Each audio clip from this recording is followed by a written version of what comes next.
Hello everyone, welcome to PC Show for the win. It's Monday, so that means it's tech. And as usual, I'm your host, and I got some quick topics for you, 3. And the first one is Western Digital is releasing their new routers and bridge. What's up? Their bridge supporting 802.11 AC, which if you guys don't know, it's basically a wireless gigabit. It's freaking awesome, and of course it's gonna support BG and A. It's gonna support bitches. Yeah, BG and bitches. Yeah, sure. Nice.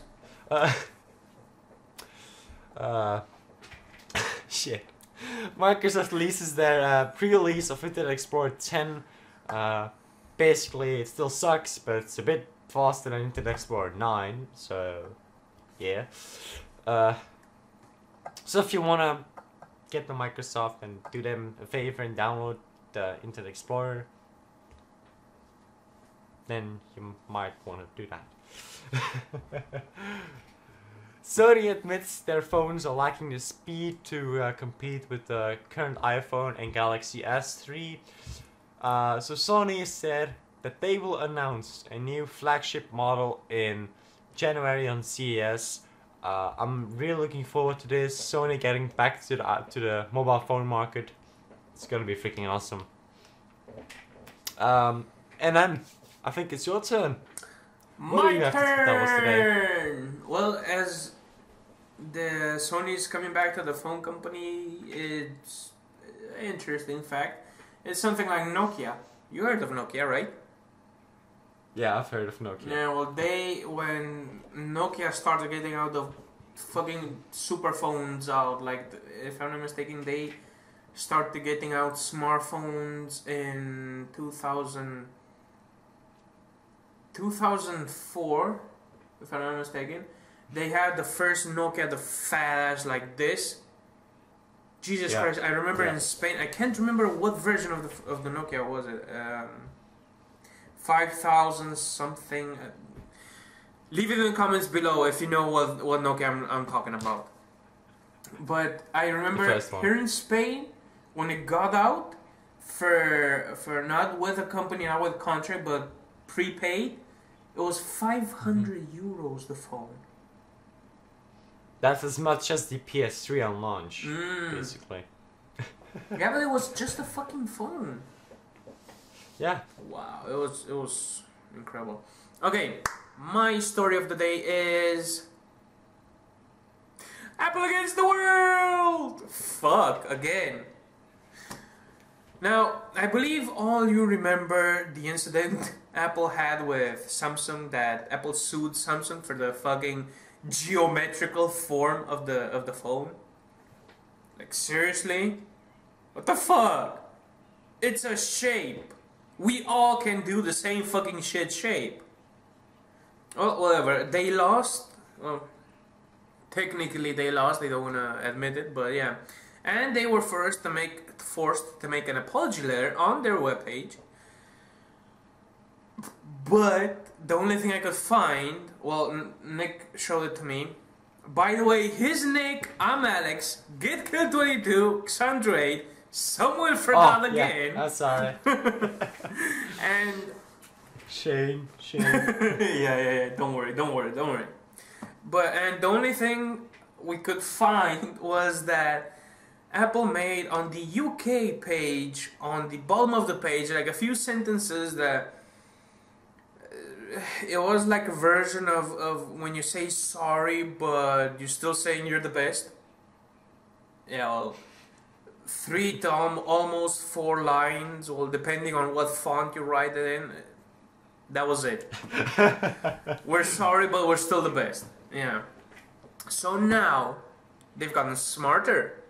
Oh yeah, so if we can't already sue for something that is going on, we're gonna prepare this sue in the future for something that's gonna be ours from the start. Because they've teamed up with, so Apple teamed up with a couple of companies, Research in Motion, Sony, Microsoft, and I can't remember which one. Oh yeah, EMC and Sony Ericsson. And Ericsson. Yeah, I did say Sony already. And they made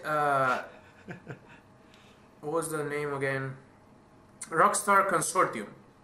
Rockstar Consortium is it's these collective companies that buy legally, they're saying, that buy patents. So basically they buy all the patents they can find so that they wouldn't have to answer after they do something for the models, technology, etc. And recently they bought, last year in June 2011, they bought about 6,000 patents from, I can't remember names for shit, from Nortel Networks. Yeah, about 6,000 patent portfolio. And they spend about, the companies altogether spend about 4.5 fucking billion dollars on it. Which Apple's part was 2.5 billion of the whole content. And they still got only 1,024 patents. Yeah. But I believe they're gonna have access to all of it. I'm not sure yet. By the way, do you like my chair? I know he likes it. No, seriously. They have about 1,024 patents. They spent 2.5 fucking billion dollars. And they're preparing for the biggest war I've ever seen in my life. Okay, hear me out. First of all, 2012, 21 of December isn't gonna be the final day of the Earth. Apple is gonna be the final day of the Earth. Because by next year, Apple's gonna own something of everything you have in your home. Especially you. And they're gonna have their tentacles like in everything, computers, domestical machines, everything. I can't even think of everything of something specific. They're gonna have everything on their names because that's what they're doing right now. And check this out: the smartphone industry, like Apple and Google, for example, spent. And let me check this out again. Spent over $20 billion in patents. Like, for the first time in history, they spent more money in buying patents than just like researching for new technologies. They, for example, Apple bought in the 6,000 patent contract the semiconductors, wireless 4G, data networking, optical and voice interface. They're eliminating every other competitor in the market. So you're saying if they bought wireless 4G, if we get it in Belgium, our providers have to pay fucking Apple exactly to provide us with 4G. Exactly. Like for example, how insane. is the easiest way to make money nowadays with internet? Making something online? No. Something related in the physical world with online? Maybe. What if the internet companies would have to pay you so that they would give internet to the people? You'd have free money, well, almost free money, because to kickstart that, it will take quite a few dollars. But after you pass that... a few dollars. But after you pass that a few step, million. Well, a couple of $100,000. What? Yeah, but if you pass that step, not even the children of your children are going to have any economical problems. And that's what Apple is doing. Like, they're buying everything so that they would be the ones getting the money for it. And that's been my story for today. Apple is going to take over the world in 2015. What an estimated guess of yours. Give or take a few years. Okay, back to you. Okay. What I wanted to talk about is, you all heard that Windows 8 was released, and Intel is releasing Ultrabox and all that stuff. And now Acer came with one of their own It's called the Acer Aspire S7, the 391 model. So basically, what is an ultrabook? Well, an ultrabook has to be certified by Intel. Okay, so it has to be thin. It has to have a good battery life. It has to be an Intel i-core processor. It has to be fast. It has to be it has to have a lot of connectivity like Wi-Fi, Bluetooth, all that good stuff. USB 3.0. So now Acer brought their own, and what's really interesting about this one is actually a few things. First of all, it's only 11.6 inch or 13.6 inch, which is pretty small, like small. Okay, it's an ultrabook, but okay, enough about that. Some things that are really special about this is the touchscreen. It actually has, the screen is a touchscreen. So with now Windows 8, I think it's really convenient because my mom, okay, she has an iPad. She uses it all the time because she does a lot of work on it and she plays some games. But she also has a Windows 7 notebook. And sometimes I just think like, what the fuck are you doing? It's like, sometimes she just opens up the notebook and she goes with her finger towards the screen and she just like, trying to scroll on the Google Chrome, like, why is it just moving? Come on. So I think for people like this, it's gonna be really helpful just to put your finger on the screen and scroll. Yeah. Scroll. The thing is, something worries me that if people continue like this, like modern day technology it's touch screen and you are able to interact with everything on the screen. It's not like you have to use a joystick or a keyboard or buttons. Like for example on the phones now you touch everything. You want to go to either Twitter or Facebook or WhatsApp. For example, we have here the messaging system in the phones. You just go to it. You That's it. tap it with a finger. I remember the first smartphones we got them in Spain a couple of years ago. You had to go with a joystick. That was the most modern thing you have. Like yeah, is that like on the Blackberries? Yeah. One of the first Blackberries, you had like this little joystick key in the middle of the phone, which you had to control with. Yeah, and for example now, like you said, your mother's example. People are getting more used to using the finger to go to things than to actually. You use a mouse or keyboard. Or no, buttons. I just mean then actually using like thinking how to get there. Now you're just going with a finger like there and that's it. Like for example, you said your mother just really tried to scroll down. That's funny. It's really convenient just to put your finger and scroll with the page like this. It's really convenient. Yeah. Yeah. Now, enough about that. I think it's your turn. Okay, what? Your turn. Okay. Oh, my turn again. Okay. So enough about that. The second thing I found really interesting is second thing. It's 1080p. So on a 13-inch screen, it's gonna look amazing. I know it's been done before, but I mean, I have a 21.5 inch monitor. 1080p looks great, but I mean, if you downsize the screen, but the resolution stays the same, you're gonna have so much denser pixels. Like, example for the iPad, the new iPad, it's Retina. It's gonna be almost the same experience, which I think is pretty good on the laptop. Ultrabook, sorry.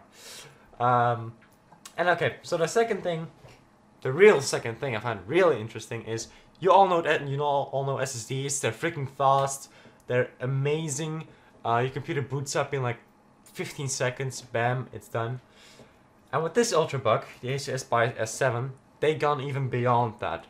They put in a RAID 0 SSD option. So RAID 0, for people who don't know, is basically you have two separate hard drives or SSDs in this case, and you link them up.